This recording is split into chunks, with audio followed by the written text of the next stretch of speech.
There are four things that are considered to be the great inventions of ancient China: gunpowder, the compass, the printing press, and paper. Despite the incredible impact that all four things have had on the world, the greatest cultural and social impact may very well be paper. Even in a world awash in digital information, paper can still be found all around us for a wide variety of uses.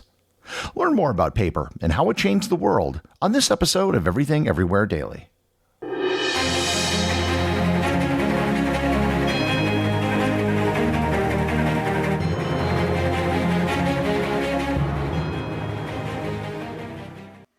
I have a brand new sponsor to the podcast that I'm excited to tell you about, ButcherBox. If you're unfamiliar with ButcherBox, they're a service that ships high-quality meats and seafoods directly to your door every month. And by high quality, I mean 100% grass-fed beef, wild-caught salmon, heritage breed pork, and free-range chickens, with no antibiotics or added hormones. And I speak from firsthand experience when I say that this level of quality can be very difficult to find at most local grocery stores. The way it works is that you sign up for a box of your choice, either a custom or curated box, and then every month you'll receive a box of high-quality meat. Depending on your choice, it will be enough to provide meat for 24 to 60 meals a month. Shipping is free, and everything arrives at your door frozen for freshness. You can get free chicken nuggets for a year and 10% off your first box when you sign up today. That's a 22-ounce bag of gluten-free chicken nuggets in every order for a year when you sign up at butcherbox.com/daily. and use promo code DAILY. Once again, that's butcherbox.com/daily, promo code DAILY. This episode is sponsored by American History Tellers. American History Tellers is a podcast from Wondery that explores the events and people who shaped our collective history. Their newest season looks at the insurrection of Aaron Burr, a founding father who fought valiantly for the revolution and would later become the highest-ranking American official ever charged with treason. Nearly 200 years after his death, Aaron Burr's legacy remains hotly debated by historians. After all, he was a hero of the Revolutionary War, served as a United States Senator, and even Vice President. But Burr had his fair share of controversy, killing Alexander Hamilton in a duel and conspiring to take America's western frontier as his own to rule over like an emperor. On American History Tellers, you'll learn more about Burr's desperate power grab, how it was thwarted by Thomas Jefferson, and how our democracy endured its first stress test. If you enjoy deeper dives into historical subjects, then I highly recommend American History Tellers. Follow American History Tellers wherever you get your podcasts. You can listen ad-free on Amazon Music or the Wondery app. When humans first developed systems of writing, it necessitated the creation of things to write on. The first writing surfaces were rocks and cave walls, which were a pretty finite resource. Eventually, clay tablets were used, which was better, but not really by much. They were heavy, cumbersome, and extremely fragile. About 6,000 years ago, the ancient Egyptians developed a substitute for clay tablets called papyrus. Papyrus was an improvement over clay tablets in many ways. It was lighter, easier to transport, and it wasn't quite as fragile. However, papyrus wasn't easy to make. It required harvesting thin strips from the inside of papyrus plants, which were then glued together. There was a great deal of demand for papyrus around the Mediterranean world. Demand for papyrus was so great at one point that the papyrus plant was almost over-harvested to extinction. However, papyrus too had its problems. For starters, it was glued together and would often fall apart over time. And second, it became very expensive because production was monopolized by the city of Alexandria. This led to the development of another writing surface, parchment. Parchment came from the skins of animals, usually sheep and goats. Parchment was much more durable than papyrus, but given how it was made, it too was very expensive. Parchment became the go-to material for writing for centuries in the ancient Western world. Over in China, they had the same problem of finding surfaces to write on. The original solution used in ancient China was animal bones and bamboo. Sometimes the bamboo would be cut into strips to allow for longer documents, but that became heavy and unwieldy. Silk was also used sometimes, but just like with parchment, it was too expensive for regular use. The Chinese solved the problem of a writing surface in a totally different way than they did in the West, and quite frankly, a better way. It was more durable than papyrus and cheaper than parchment. We know it as paper. Paper, in its simplest definition, is just sheets of dried cellulose pulp. Cellulose is the extremely tough material that is found in the cell walls of most plants. We don't really know exactly when paper was invented or who the inventor was. In China, it's traditionally attributed to a court eunuch by the name of Kai Lun, who lived in the late 3rd century BC during the Han Dynasty. It's said he made the first paper with mulberry bark, hemp, and rags. While early forms of paper probably existed several centuries before Kai Lun did create a written recipe that could be followed by later generations. The oldest samples of paper which have been found date back to 175 to 145 BC in northwestern China. Before I go any further, I should provide a brief explanation as to roughly how paper is made. Making paper actually isn't that hard. You could make it at home if you wanted to go through the effort of doing so. The key is to break down the cellulose fibers. Let's say you had some plant-based material you wanted to use as your base. The first thing you do is soak the fibers in water to soften them up. Then you would beat the fibers to break them down, and this could be done with a mallet or a mortar and a pestle. You then add it back to the water to make it more liquid and then pour it onto a flat surface.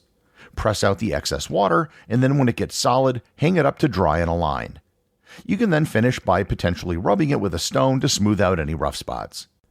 Obviously, modern paper is a bit more of a complicated process, but that is the basics of it. Create a wet slurry of fibers, spread it out, and let it dry. Paper in the Han Dynasty was primarily made from the bark of the mulberry tree, but later on it was predominantly made from hemp. Believe it or not, one of the most early popular uses for paper in China wasn't for writing, but as wrapping paper. However, its obvious use for writing soon made the literary culture in China explode. Paper allowed for longer written text to be created. Instead of piles of bamboo strips that were tied together, you could have a much lighter scroll that could contain more text and could be transported easier. Paper began to spread through China, and it began to be used more extensively by the 4th and 5th centuries. It arrived in Korea sometime around the 5th century, and then Japan after that. Paper is believed to have arrived in the Indian subcontinent in the 7th century. Despite the recipe for paper leaking out to other countries in Asia, it was still considered a closely guarded secret in China. People outside of China knew about paper, especially in the Islamic world, but they didn't know how to make it. The secret to paper making arrived in the Islamic world at some point in the 8th century, possibly at the Battle of Talas, which took place in 751 in modern-day Kyrgyzstan between the Abbasid Caliphate and the Tang dynasty. It might have been Chinese prisoners from that battle who took the secret with them to the city of Samarkand. When paper making came to the Islamic world, it started spreading westward throughout all of the Muslim-controlled lands.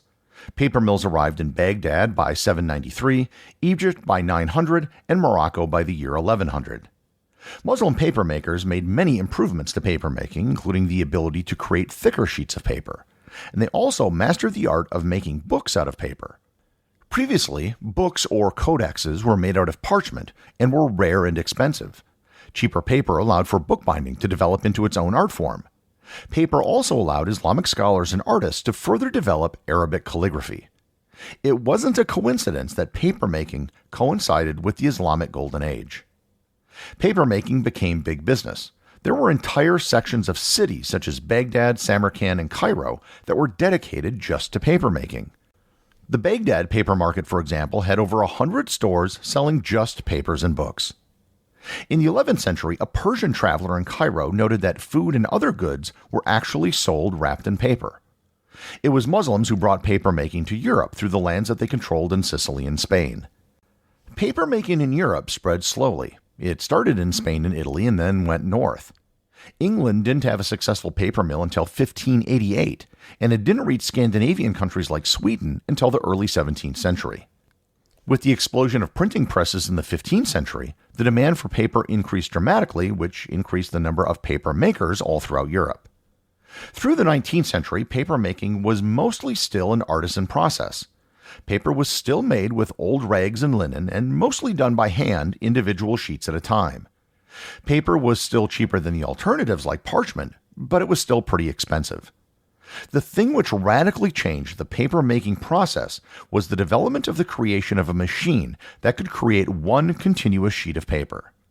The machine was known as a fourdrinier, named after its inventor, Henry Fourdrinier. The fourdrinier could create giant rolls of paper, which not only increased the amount of paper that was produced, but allowed for new uses for large pieces of paper, such as wallpaper. At this point, you might have noticed that there's one word that I haven't mentioned yet. I have not mentioned the very substance of which most paper today is made out of: wood. One of the reasons why rags and other fibers such as hemp, mulberry, and flax were used in paper making for so long is that they were easy to work with. A tree has a lot of cellulose, but it's very difficult to turn into pulp. You would have to hammer wood for a very long time for it to turn into pulp. It wasn't until the late 18th century that the first paper made out of wood pulp was produced, and it wasn't until the 1840s that wood began to be used on a regular basis in the production of paper. Friedrich Gottlob Keller in Germany and Charles Fennerty in Nova Scotia both simultaneously created mechanical processes for creating wood pulp. Mechanical wood pulping worked, but it was improved upon with chemical wood pulping. The first chemical used was sulfuric acid, but that process was eventually replaced with calcium bisulfite in 1867. The industrial production of paper in the 19th century allowed for increased newspaper and book printing, as well as paper packaging for mass-produced consumer products. One problem was that wood-based paper wasn't as robust as paper made from linen, so it deteriorated more rapidly. Official documents still used paper made from rags and linen. The sulfite process was the dominant pulping process entering the 20th century, but it was later replaced by the Kraft process. The Kraft process was developed in Germany in 1879, and the first paper mill to use the process was built in 1890. The Kraft process used sodium sulfate, and it was possible to recover almost all of the chemicals used in the pulping process. As well, it could be used on a wider variety of trees, which made it overtake the sulfite process by the 1940s. Much of the paper produced in the 20th century was very acidic due to the use of alum in the paper-making process.